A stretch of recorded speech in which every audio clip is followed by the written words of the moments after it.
Whether it's Pumuckle or Pokemon, Sailor Moon or the Sesame Street, even today we still associate many series with happy childhood memories. But especially when you get older, you realize that some supposed children's series may not be as innocent as they seem to be. So today we're gonna show you 6 well-known children's series that went way too far. Let's get right into it, and let us know in the comments what your favorite children's series is. Let's start with number 6 in the Powerpuff Girls. The Powerpuff Girls are 3 little superheroes who have made it their mission to protect their hometown of Townsville from monsters and other villains. The series was an absolute success worldwide at the end of the 90s and experienced a reboot in 2016. But especially the older episodes go absolutely too far for many parents because again and again, jokes and ambiguous scenes appear that are subliminally directed at adults. For example, the secretary Cerebellum is always portrayed extremely provocatively and only head down, and lives at the ambiguous address 69 Yodelinda Valley. In other words, yodel in the valley. In another scene, Buttercup puts something in her father's pocket before a date that is clearly intended for contraception.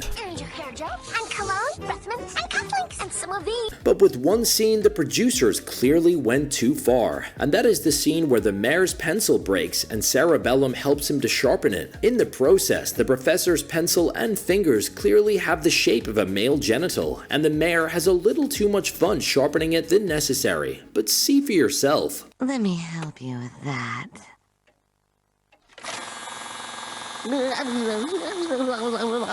Now let's move on to number 5, to a popular cartoon series that repeatedly draws the concern of many conservative parents, because hardly any other children's series contains as many controversial scenes and salacious jokes as SpongeBob SquarePants. Whether his snail Gary catches him watching erotic underwater films,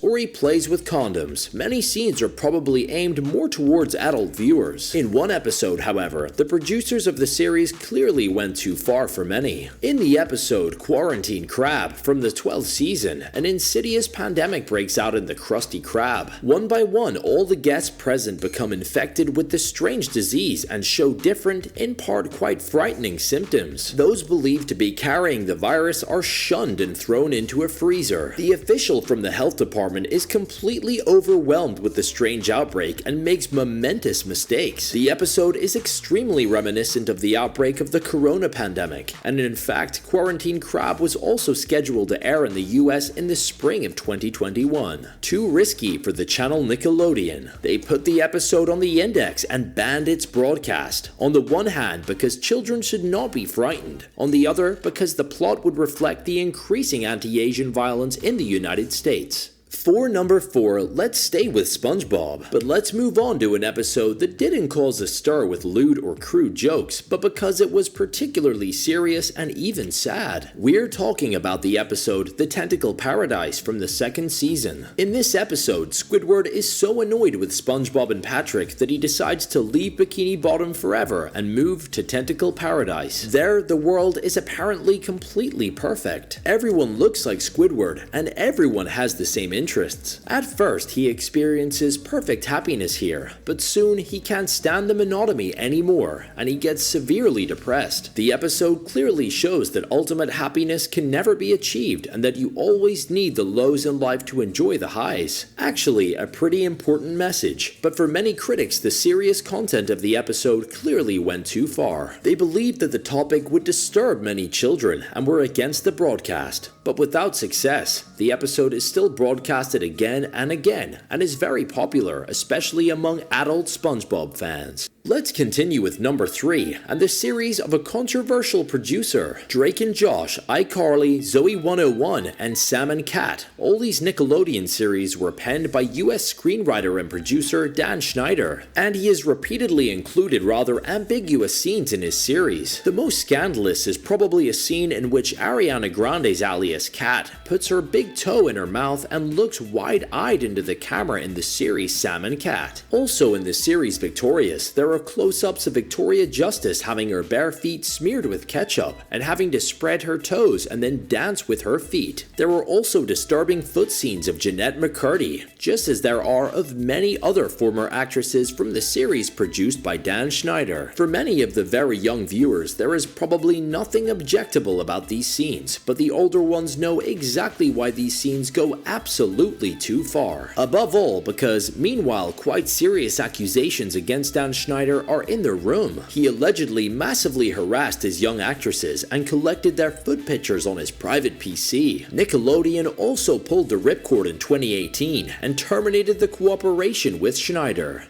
Moving on to number 2, here's a children's series from Danish television that triggered a heated debate last year. We're talking about the series John Dillerman, which is quite unknown in English-speaking countries. Dillerman is roughly the Danish word for pillman, and that's exactly what the series is about. The protagonist in the red striped swimsuit has a rather long genitalia, which he can perform true miracles and experience the greatest adventures. The show is aimed primarily at children between the ages of 4 and 8, and it is intended to make them laugh. However, many critics did not feel like laughing at the beginning of the year and went on the barricades against the station DR Ramesjang. They complained that the makers were portraying the male genital as all-powerful and saw gender equality in danger. Very conservative parents found it fundamentally outrageous to broach the subject of genitals and claimed that such things did not belong on television. The station took a different view, arguing that children between the ages of 4 and 8 would just love embarrassing, forbidden, and transgressive things like John Dillerman. They stuck with their beloved protagonist, and he has in the meantime become a real star on Danish television. Finally, at number 1, we arrive at the Looney Tunes cartoons. That is the comic book series centered around Bugs Bunny, Tweety, and Daffy Duck. Warner Brothers cartoons were first shown in theaters in the 1930s and were not explicitly aimed at children, but primarily adults.